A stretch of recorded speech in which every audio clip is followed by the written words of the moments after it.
YouTube চ্যানেলের আমাদের শ্রোতা বন্ধু দর্শকদের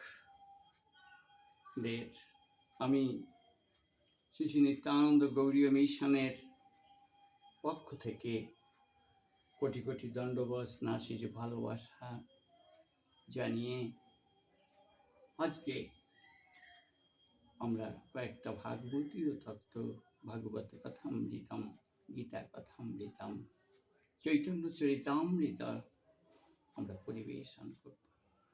হরে কৃষ্ণ। আশা করি আপনাদের সবার ভালো লাগবে। ওম জ্ঞানতিমিরন্ধস্য জ্ঞানাঞ্জনশলাকয়া চক্ষুন্মিলিतं येन তস্मै শ্রীগুরবে নমঃ।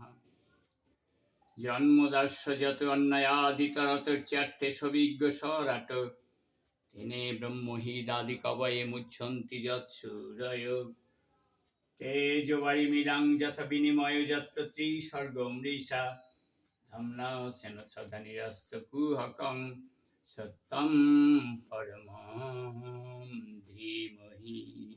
হরি ওম তৎসৎ। হরে কৃষ্ণ। শ্রীমদ্ ভাগবত গীতায় 700 শ্লোক আছে। মানুষের পরম মঙ্গল, পরম কর্ম এবং খুব সুখী শান্তিতে থাকার জন্যে ভগবান শ্রীকৃষ্ণচন্দ্র অর্জুনের নিমিত্ত যে উপদেশগুলি দিয়েছিলেন, আমরা মাত্র 10টা শ্লোকের মাধ্যমে আজকের দিনের আলোচনা করতে চাই। দুঃখের বিষয় যে আমাদের ভারতবর্ষের বেশিরভাগ পণ্ডিত বুদ্ধিমান মানুষেরা তারা গীতা বেশিরভাগ লোকেই তোলেন না, ঘরে রেখে দেন। যারাও তোলেন তারা 5টা শ্লোকও জানেন কিনা আমার সন্দেহ আছে। যদিও শাস্ত্রে তাদের স্বাধীনতা দেওয়া হয়েছে, আমরা ক্ষুদ্র জীবাত্মা, প্রত্যেকটা জীবাত্মাকেই শাস্ত্রে স্বাধীনতা দেওয়া হয়েছে যে সে যদি ভগবান শ্রীকৃষ্ণের নাম করতে পারে, আবার সে যদি না করে তাহলে তার ব্যাপার, কেন ভগবান মানুষকেই স্বাধীনতা দেন, সে করবে কি করবে না, সে ভালো হবে কি মন্দ হবে এটা তার বিষয়। তাই আজকে আমরা মাত্র 10টা শ্লোক গীতার নিয়ে আলোচনা করছি এবং সেই সম্বন্ধে অর্জুনের নিমিত্ত ভগবান শ্রীকৃষ্ণ আমাদের যে উপদেশগুলি দিয়েছেন, যেইভাবে চলতে বলেছেন, আমি চেষ্টা করব সেগুলি পুঙ্খানুপুঙ্খ রূপে বর্ণনা করতে। প্রথম শ্লোক শ্রীমদ্ ভাগবত গীতায় সেই ধৃতরাষ্ট্রবাচ। হরে কৃষ্ণ। একটা তাৎপর্যপূর্ণ কথা। গীতার প্রথম শ্লোকটি ধৃতরাষ্ট্র অন্ধ, জন্মান্ধ রাজা, তাকে দিয়ে শুরু করেছেন আর শেষ করেছেন ভগবানের কথা দিয়ে। ঠিক তেমনি এই জড়জগতের কিছু জন্মান্ধ, তাদের চক্ষু থাকতেও তারা অন্ধ, তারা শিক্ষিত হওয়া সত্ত্বেও তাকে মূর্খ বলা হয়। তাই সেই রকম কিছু জন্মান্ধ জড়জগতে রয়েছে, তাদের জন্যই ভগবান অর্জুনের নিমিত্ত আমাদের শিক্ষা দিয়েছেন। এই প্রথম শ্লোকটি কি? ধর্মক্ষেত্রে কুরুক্ষেত্রে সমবেতাযুৎসব মামকাঃ পাণ্ডবাশ্চৈব কিং কুর্বত সঞ্জয়। অন্ধ ধৃতরাষ্ট্র কুরু পাণ্ডবের যুদ্ধক্ষেত্র কুরুক্ষেত্র সেখানের খবর নিচ্ছেন যে আমার পুত্ররা কি যুদ্ধে পিছিয়ে গেল নাকি, কেন তার তো যুদ্ধ করার ইচ্ছা। সে যে ওই ধার্মিকদের ভ্রাতুষ্পুত্র হওয়া সত্ত্বেও তাদেরকে যে বধ করতে হবে, এই বাসনায় অধিষ্ঠিত হয়ে তার নাস্তিক অসুর পুত্র দুর্যোধনকে এবং তার শতপুত্রকে লিডিয়ে দিয়েছিলেন পাণ্ডবদের বিরুদ্ধে। তাই কুরুক্ষেত্রের যুদ্ধ সত্যিকারের ধর্মযুদ্ধ, অধার্মিকদের সাথে ধর্মের যুদ্ধ। এই জড় জগতেও আজকে দেখুন, যেদিকেই তাকান শুধু অধর্ম অধর্ম অধর্ম, নাস্তিক আর নাস্তিকে ভরে গেছে। তাই তাদের সাথেই ভক্তদের আধ্যাত্মিক যুদ্ধ। হ্যাঁ, আর সেই যুদ্ধে ভক্তরাই জিতবেন, ভগবান এটা বাসনা করছেন। আর শেষের শ্লোকটা কি বলছেন, যে দ্বিতীয় শ্লোকটা আমরা পাঠ করব, সেটা গীতার 18 অধ্যায়ের 78 শ্লোক, একেবারে শেষ শ্লোক, 18 অধ্যায়।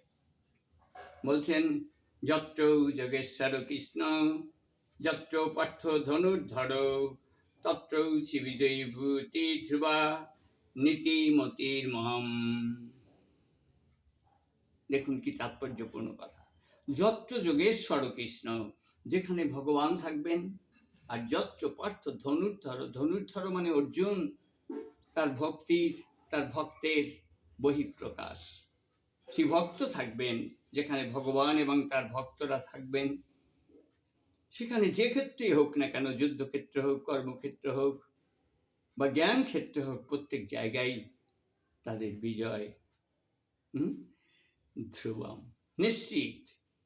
তাই সেই জন্যই প্রত্যেকটা মানুষকে ভগবান উপদেশ দিয়েছেন যে তোমরা ভক্ত হও, ভক্তের কথা শোনো, আমার চরণে আসো, ভগবানের প্রসাদ খাও। তারপরে তৃতীয় শ্লোকে বলছে, যে যথামাং প্রপদ্যতে তাং তথৈব ভজম মহম মম বর্তানুবর্তন্তে পার্থ মনুষ্য পার্থ সর্বস্ব। যে এইখান দিয়েই বেশিরভাগ মায়াবাদীরা এই শ্লোকটির সুযোগ নিয়েছে। যে যথামাং প্রপদ্যতে, এখানে বলছে যে কোথায় নিয়ম শৃঙ্খলা আছে? ভগবান তো বলেছেন যে যেভাবে ভজন করতে পারবে সে সেইভাবে ভজন করলেই আমার ভজন হয়।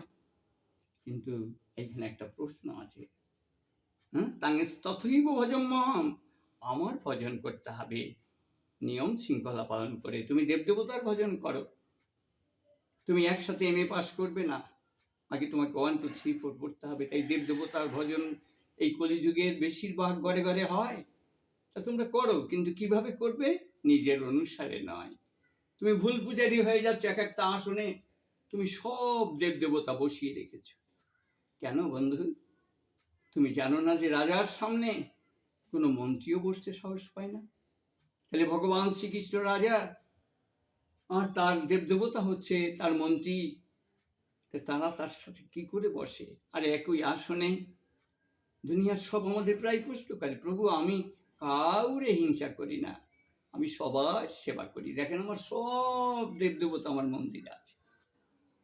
কিন্তু এইভাবে ভজন হয় না, এভাবে না আসে দেবদেবতারা, আর কৃষ্ণের সামনে দেবদেবতারা বসতে সাহস পান না। তাই সেই জন্যই একনিষ্ঠভাবে ভগবানের সেবা করতে হবে। কিন্তু আপনি যদি নিজের স্বেচ্ছাচারিতা ধর্ম তৈরি করেন, নিজের ইচ্ছা অনুসারে চলেন, নিজের ইচ্ছা অনুসারে সব কিছু করতে শুরু করেন, তাহলে সমাজটা যে কলুষিত হয়ে যাবে। তাই সেই জন্য কি হবে? আর তার থেকে নানা রকমের খেদ সৃষ্টি হবে, নানা রকমের যুদ্ধ বিগ্রহ শুরু হয়ে যাবে। যেমন অর্জুনের হয়েছিল, অর্জুন বলেছিলেন মাতুলা শ্বশুরা পুত্র শালা সমন্দিন তথা এতান্ন হন্ত মিষ্ণপি গুণতপি মধুসূদন, 1 অধ্যায় 34 শ্লোকে আছে এটা।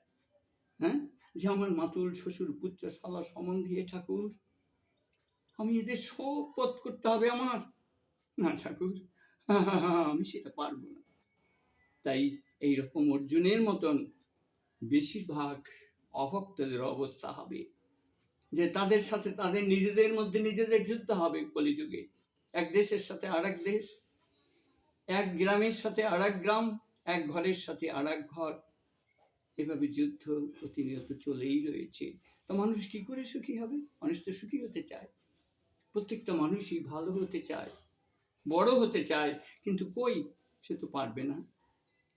তার পক্ষে সম্ভব নয়। কৃষ্ণ বহির্মুখ হয়ে গেছে তারা, কৃষ্ণ বহির্মুখ হয়ে ভোগবাঞ্ছা করে, নিকটস্থ মায়া তারে চাপটিয়া ধরে। চৈতন্য চরিতামৃত বলছে যে কৃষ্ণ ভুলি সেই জীব অনাদি বহির্মুখ, অতএব মায়া তারে দেয় সংসার আদি দুঃখ।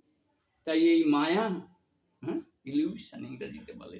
এই মায়াকে দেখা যায় না, কিন্তু অনুভব করা যায়। এই মায়া আমাদের কাউকেই খাতির করে না, মায়া একটু রেহাই দেয় না। এই মায়ারূপ শৃঙ্খলে আমাদের বেঁধে আমাদের যে কত কষ্ট দিচ্ছে, আমরা সেটা বুঝতে পারছি না। তাই সেই জন্যই গুরুদেবের স্মরণে আসতে হবে, গুরুর কথা ভাবতে হবে। গুরু কৃপা হি কেবলম, হে গুরু দেব তব শ্রী চরণ, সেবি যেন আমি জনম জনম, এই আশীর্বাদ যাচি অভাজন, এই আশীর্বাদ যাচি অভাজন, বন্দি তব রাঙা পাই, বন্দি তব রাঙা পাই। যদি আমি গুরুদেবকে না জানি, গুরুদেবকে বুঝতে না পারি, তার সেবা না করি, সদ্গুরু ভজন না করি, তাহলে আমার যে দুঃখ কষ্ট ছাড়বে না। অর্জুন যেমন দুঃখে দুঃখিত হয়েছিলেন, আর ভগবান তাকে বলেছিলেন, অর্জুন সবচেয়ে বুদ্ধিমান ছিলেন, কিন্তু ভগবান কিন্তু তাকে একটু বন্ধু হলেও তাকে কিন্তু আইনত ছাড়েননি। তাই বলেছিলেন, অসুচ্চানন্ত সচস্তাং প্রজ্ঞাবদংশ ভাষসে, গতা শুনো গতা শুনছ নানু সচন পণ্ডিতা। হে অর্জুন, তুমি পণ্ডিতের মতো কথা বলছো, আর কাজের বেলা মূর্খের মতো করছো। এই জগতে বেশিরভাগ বুদ্ধিমান মানুষেরাই পণ্ডিতের মতো কথা বলেন, কিন্তু কাজের বেলা তারা মূর্খের মতন করে।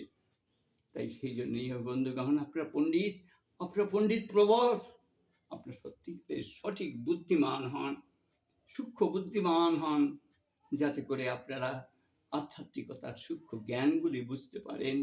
আপনারা যেন অর্থাৎ ব্রহ্ম জিজ্ঞাসা জানতে পারেন, সদ্গুরু বুঝতে পারেন।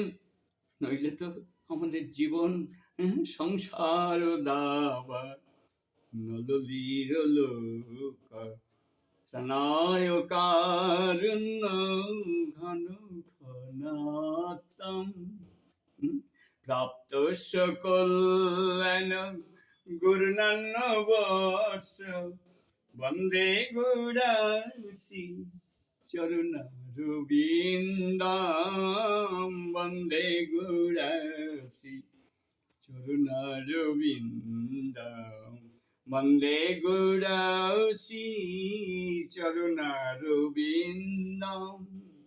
আমরা প্রত্যেকে প্রভাতে মঙ্গল আরতি করি। সংসার দাবানল, সংসার যে দাবানল, এই দাবানলে সবাই যে শোক করতে হয়, এমন একটা মানুষ দেখান যে শোক পায়নি জীবনে।